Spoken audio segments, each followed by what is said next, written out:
Yeah, we're not the most. Yeah, we spent a year in China. Basically, the entire year was dedicated to casting LPL, and then we left immediately. So, you know, it's one of those. Anyway, let's get into the draft here for game number 1 of the day. Suning versus LGD. We already talked about the Camille ban coming out from LGD. It's a very common ban going up towards Bin. Interested to see the Zoe banned away from Uniboy as well. Bit of respect towards the mid lane. But look at these top lane bans with Renekton and Gnar taken off the board. The Pantheon that we talked about. And finally, Kai'Sa. Yeah, this is where LGD are in their comfort zone. As we said, you know, the opportunity to counter pick that top lane on red side, but they're getting rid of some of the more nuisance picks, the ones that are kind of blind pickable, like the Camille, the Renekton, these ones that just do relatively fine in that top lane. Looks like though, with Kai'Sa taken off the board, we're looking at those other premier AD carries. I don't like taking Samira first rotation. I think you end up giving too much information across and teams can start to cater their composition towards it. But instead, SFM is going back towards the Udyr, which is insane to me when you've still got the likes of the Olaf open. You have a lot of these picks that do what Olaf or with Udyr does, but just kind of slightly better. Yeah, I'm not gonna lie, Dags, I hate the Udyr pick. It's been so bad so many times. It's on a 30% win rate right now. Maybe SFM can show me why this is such a heavily prioritized pick right now. It's answered with that Olaf that you've just been talking about. I thought that they were going to lock in double jungle then. I was real scared for a second. It's going to be Gragas. You assume that goes to Cult. Yeah, I mean, well, it could go towards Cult. It could also be a flex in towards Peace. We have seen both the Gragas support still there as well. And I want to just keep that open because, as we said, Cult tends to like these counter picks. The other option, though, for LGD is to just go, hey, we're going to pop Gragas top, have a totally fine top lane, keep it weak, and play down towards this bottom side of the map, trying to play towards their weaknesses, which have been Kramer and Peace on this bottom side.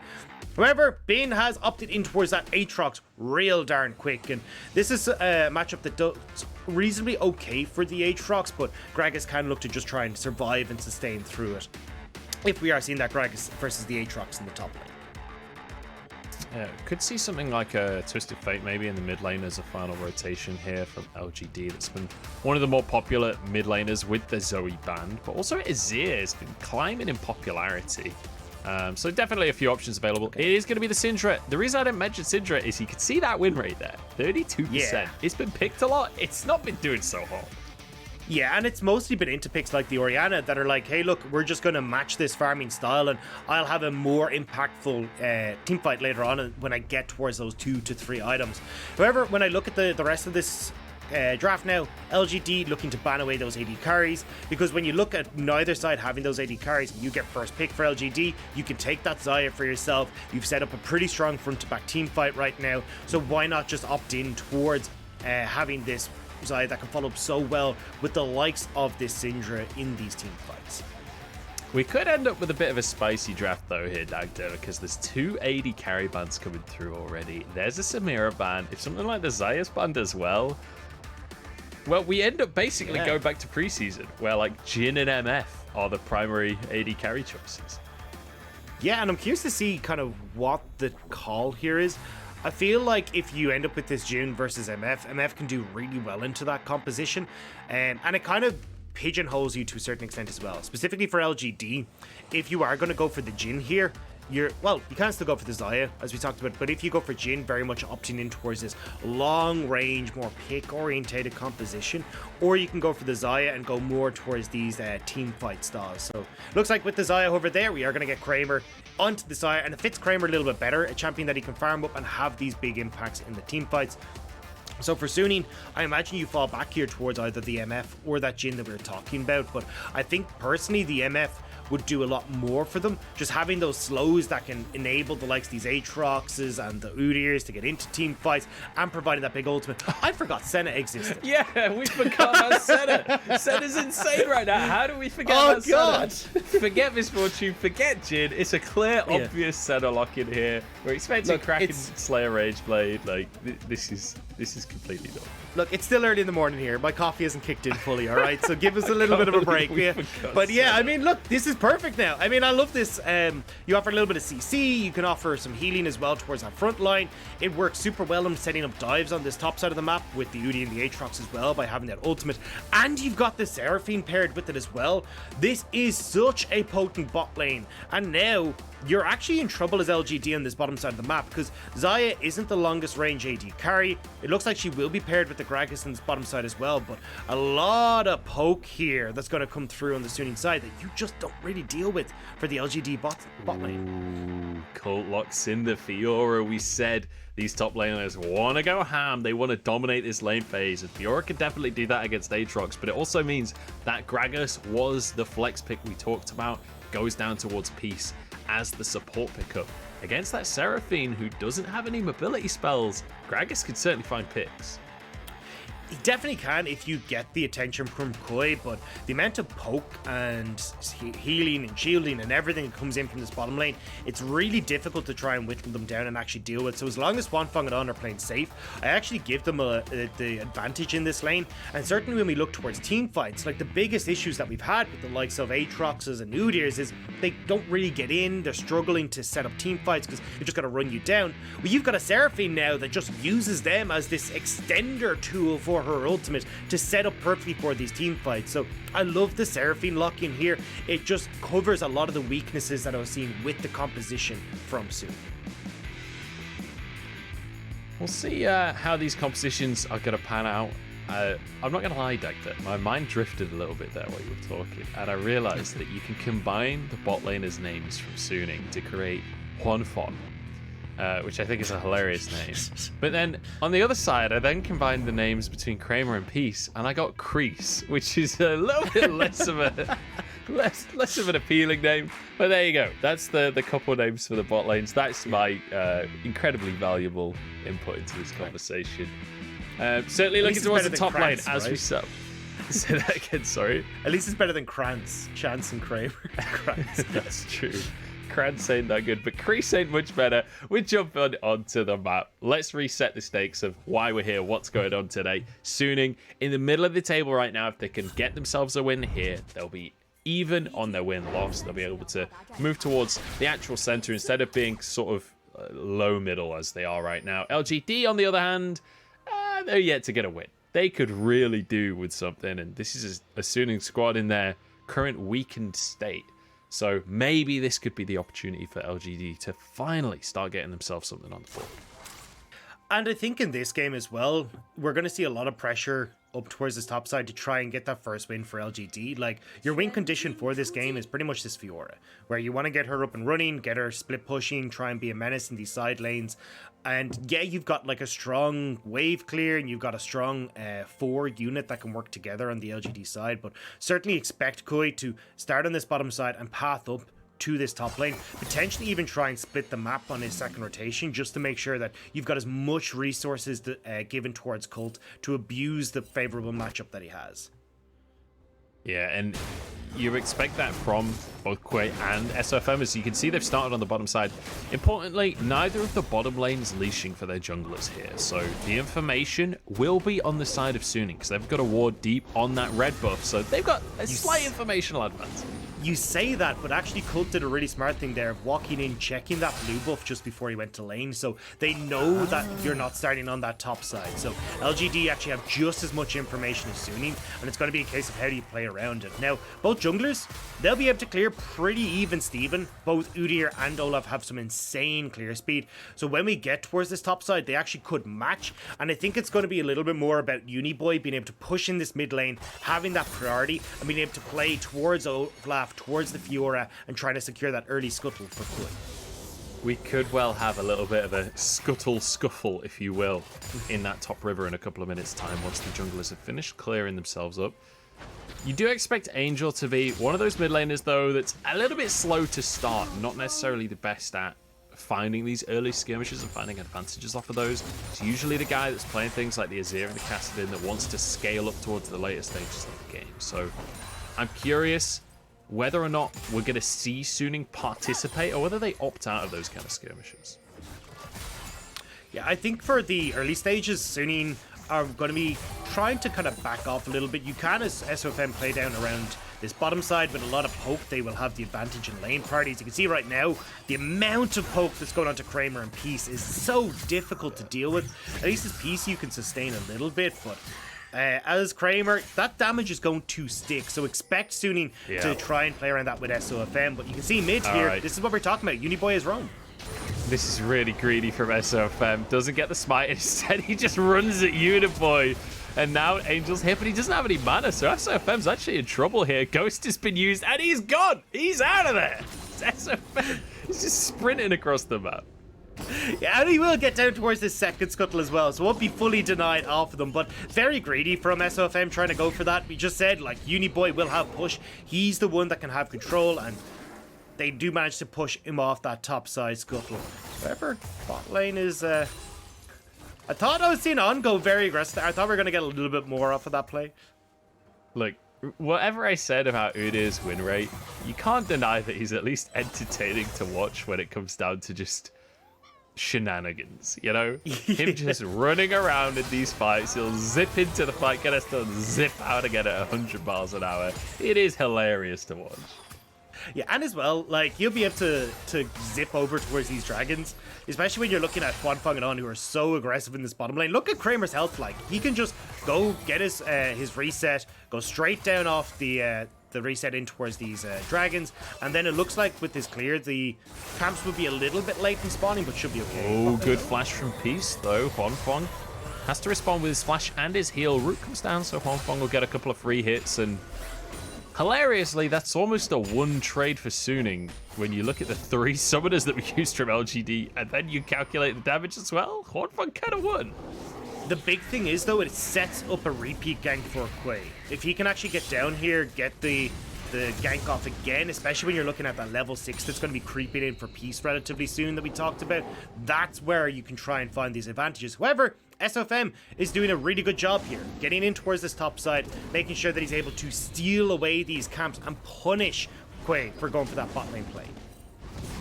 Yeah, SOFM going to be able to grab the Crooks for himself here as Colt. It's going to wander by, but SOFM positioning this correctly so that no vision will be garnered by Colt. Technically, they don't know that this has happened. It's a fairly safe assumption that it's happened, as Angel's in a bit of trouble, but dodges away from the undertow very nicely with the phase rush, and he'll be A-okay. So, Dragon is up on the map. As you mentioned before, Dagda, SOFM, he loved to focus this, but so would Quay. And I think that's a big win for Suning if the attention of LGD is on this bottom side. By clearing out the top side for Quay, you know that Olaf is on the bottom side, so Colt has to play this a little bit more carefully. Can't go aggressive as he'd like to in this lane, although has already got a nice CS lead for himself. Suning, though, reading where LGD are going to go, they're the ones that are aggressing now towards this dragon. Yeah, as you rightly said, there's no camps on the top side for Quay, so he kind of has to be on this bottom side of the map, which means he's doing Dragon. Suning had a ward there as well, so they just sprint on over, as Udyr likes to, and now it's a smite fight between SOFM and Quay. Let's see who gets it. It is going to be Quay. SOFM backs away in the end. I think his smite was just on cooldown. Now Shockwave across the team as well. One kill onto Quay. It's traded onto SOFM. It's Uniboy just going to flash away, but On shuts down the kill. Peace as well, low on HP, and Bin is slamming down as he tries to end the world here. Jumps over the wall, but Umbral Chains won't quite find the pullback. Blast Cone saves the day for LGD. However, the dragon does go the way of Quay, and you do get some of the kills going over in favor of Suning. So all said and done, the gold advantage will be in favor of Suning, but at least you do get that Ocean Drake as a bit of a consolation prize for LGD. When those kills are going up towards Bin as well, getting him a bit more resources, making sure that this Aatrox isn't just going to be completely out of the game, I'd say LGD or Suning even are going to be pretty happy with that. We're going to see it here in the replay, like very close call, and Quay just about managing to get the flash, smite even down to set that up, but look at the positioning here from Huanfeng. Like, he's able to save the Udyr, forcing Uniboy to go for the flash, which means now Uniboy with no mana is completely out of the fight, and Huanfeng is just positioned so well in this backline the whole fight. He's getting those piercing lights onto several members of Suning, making sure that they're all nicely topped up, and luckily Colt is able to hop over that wall to safety with Kramer. Yeah, I mean, Teamfight Fiora is a meme as old as League of Legends, honestly. It's never going to be that impressive. I'm kind of surprised that SOFM ran into the pit like that to try and contest the smite when he didn't have smite. Clearly just like bluffing, saying, hey, oh, I'm going to smite it off you, trying to buy time until it came up. It almost came up before the dragon went down, but Quay obviously able to get it in the end. And Olaf is very good at smiting these objectives regardless. So nicely done by Quay to at least get the dragon. In terms of the gold, though, it's still fairly even. As you say, Suning did get a small advantage for themselves, but in the grand scheme of things, they're going to be fine. The big advantage on the map right now is that top lane. We talked about it briefly earlier. Fiora into Aatrox. This lane sucks for Aatrox. This is like almost unwinnable.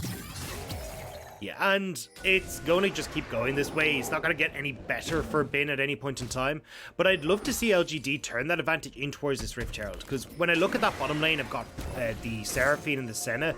They're not great at leaving lane, especially when you look at the position that the lane is in right now. Because they're being shoved under their tower, they can't just like let on leave that bot side to help top, because you always have that pressure of being dove by Kramer, by Peace.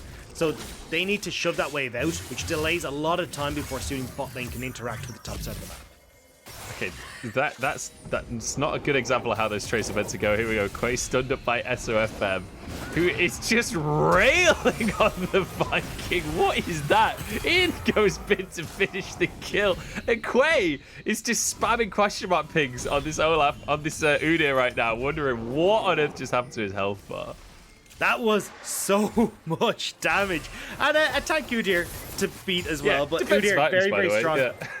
If he can get on top of you, that's the big question for Udyr, is always if he can actually run you down. But if he's able to get on top of you just like that, you can see the advantage that he picks up. And this will net Suning this early Rift Herald.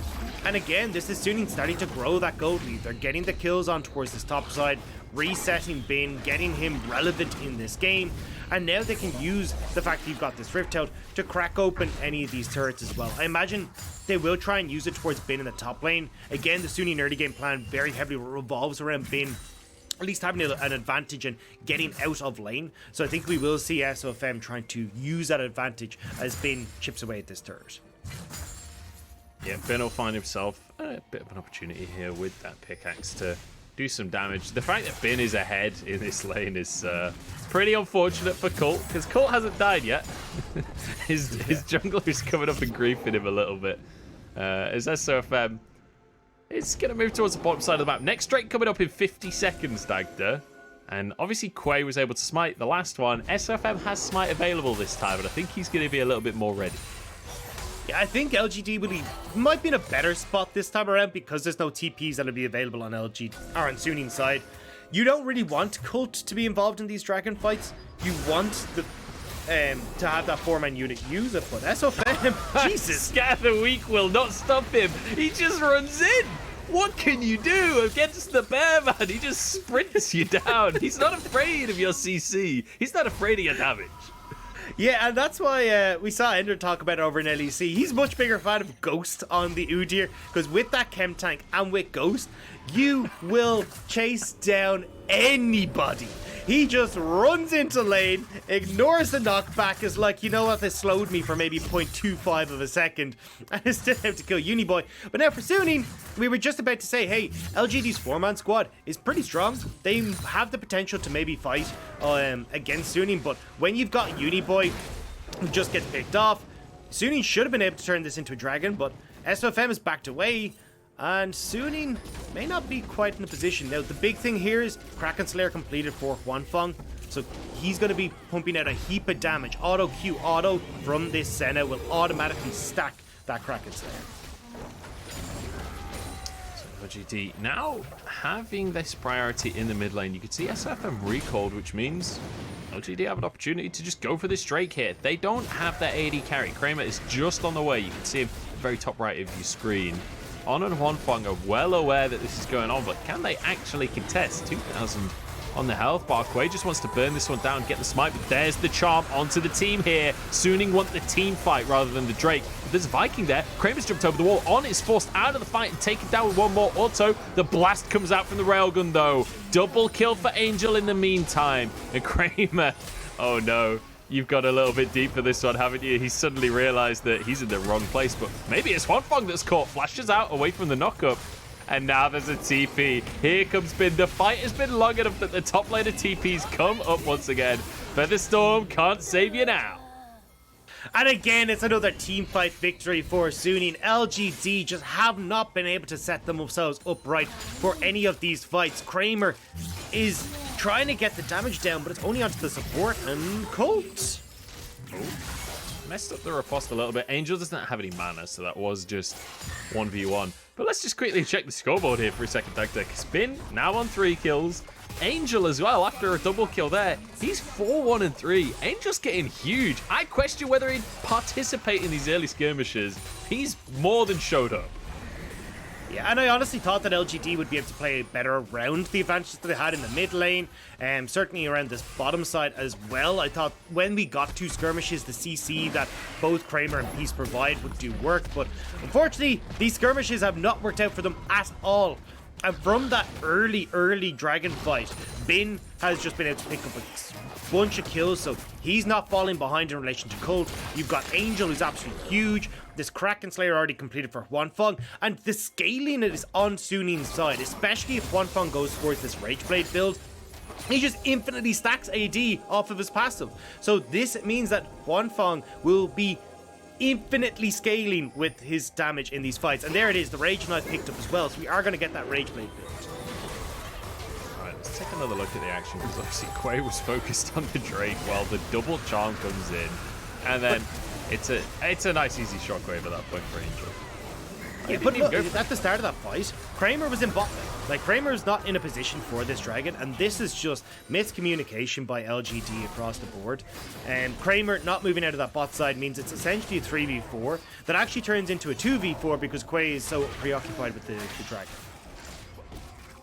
So running into the lane, and Uniboy, he's been here before. He knows what this feels like. This is 2v3, and Suning are winning it out. Now Bin arrives to finish the final blow there, and suddenly Colt realizes he's alone. Flashes over the wall. Bin actually follows and misses absolutely everything. But you know what? We'll take that fight for Suning. They got themselves a kill. Huanfeng gets another tower. Colt is going to be so annoyed in this game. Colt has not died in this game, and Bin has 4 kills. There is going to be so much spam in that chat being like, stop feeding my goddamn lane. I have a good matchup. Let me play it. And now instead, you've got Bin, who at the start of this game was 20 CS behind, is now even on CS, has matched the Gore Drinker that's come in from Colt, and you just don't get to do anything. I mean, even the fact that Colt has opted in towards Gore Drinker instead of something like the Triforce, Colt's realized this game has got out of control. I don't have a hope of split pushing. I need to go towards something that's going to be better in these team fights and not just sticking around in these side lanes. Yeah, he doesn't get the luxury of having a lane to himself anymore. He's got to get in these team fights, but just look, the player gold right now. Huanfeng is on 7,000. Angel is on 7,000. Bin is almost on 7,000. They are all monstrously huge. And, you know, we came into the game, we were talking about which lanes were strong for which team and this kind of stuff. It doesn't matter, because Bin's a monster, Angel's a monster, and right now, Huanfeng's a secret agent. And it's just going to get worse. So, just touching on Huanfeng, for anyone who doesn't know this Rageblade, I'm not going to get a chance, actually. Yeah, it's going to be Bin caught out here. He is Aatrox with a Gore Drinker, so maybe he could survive. The healing and the shielding is there. Nearly 1v3s as Quay almost went down there. They'll settle for Krugs, though, as they grab themselves that kill in the meantime. Angel is going to be able to trade Krugs and a kill for a tier 1 tower and actually a charge on a tier 2. Huanfeng is here as well. No way does Suning get 2 towers off of this. Surely not. That is disgusting. Drake's up in 20 seconds, and everyone's just recalled from LGD. Do they get a Drake on top of that as well? They're going to get a charge onto the turn, baby! Oh. No, great. Yeah, they'll be able to recall. They'll spend that gold. Now, honestly, I think LGD should be in a position to maybe take this dragon, but it looks like Suning aren't going to back away. They're just going to hold on to that big old gold that's in their pouch right now and still look to take the dragon. I mean, why not? You're super far ahead already. It doesn't matter that you have maybe 2,000 gold in your back pocket because you're sitting pretty in this game.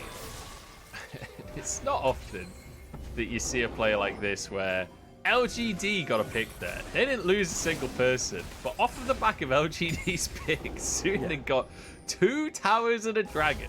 That's not how a League of Legends is meant to work. That's the power of tempo right there. That is so impressive. And again, it's just LGD not really being up to speed on the fact that the Rift Herald had gone over, just how much pressure the Suning had. But I feel like it is kind of desperation from LGD at this point. They realized, look, we're either going to end up losing the dragon anyway because they can toss that Rift Herald down mid. Maybe we can make a pick which can secure that 3rd dragon. Maybe that gives us a win condition, but honestly, Cloud Soul, not really a win condition for LGD right now. So Suning don't have to worry too much about these dragons, and especially when they're so far ahead, it's not going to mean anything if LGD get it. Yeah, it's starting to look a little bit doomed for LGD, I'm not going to lie. They are only 4,000 down. It's not over just yet. They got the 2 Drakes. But in terms of the way these fights have been going, we need to see Kramer pop off. And, you know, we talked about earlier how Kramer hadn't really been as big of a player as we wanted him to be in his first series. He's only played 1 series with LGD, though, so far. So this game, he individually is looking all right. There was the 1 missed position around the dragon fight, but if we just look at the scoreboard and ignore all context, then he looks pretty good right now. Exactly, results-based analysis. But the problem is he's up against Bonfong on this set on the opposite side. And because he's going... Oh, hang on. Every time I wanted to explain this Rage Blade, someone gets caught out. It does a bunch of damage. No? Yes, basically the way the Rage Blade works is because it changes your critical strike chance, it just gives you straight AD instead. Senna's passive, every 20 souls, you increase the amount of critical strike chance you have, and when you get to 100%, that changes into lifesteal. But because you change your critical strike chance away from and just automatically convert into AD, you're able to just consistently keep stacking all this extra critical strike chance, which in return the Rage Blade turns into AD. So you're just astronomically increasing the amount of AD that you have, which is why we're seeing Senna just blowing up people with this build. It is insane how much damage this Senna can do. And alongside it, you got the Rapid Fire and the Kraken Slayer, so you're popping people from so far away. An auto-Q auto hits the Kraken Slayer, and you're essentially doing 3/4 of a Squishy's health, if not all of a Squishy's health, off of just 1 combo.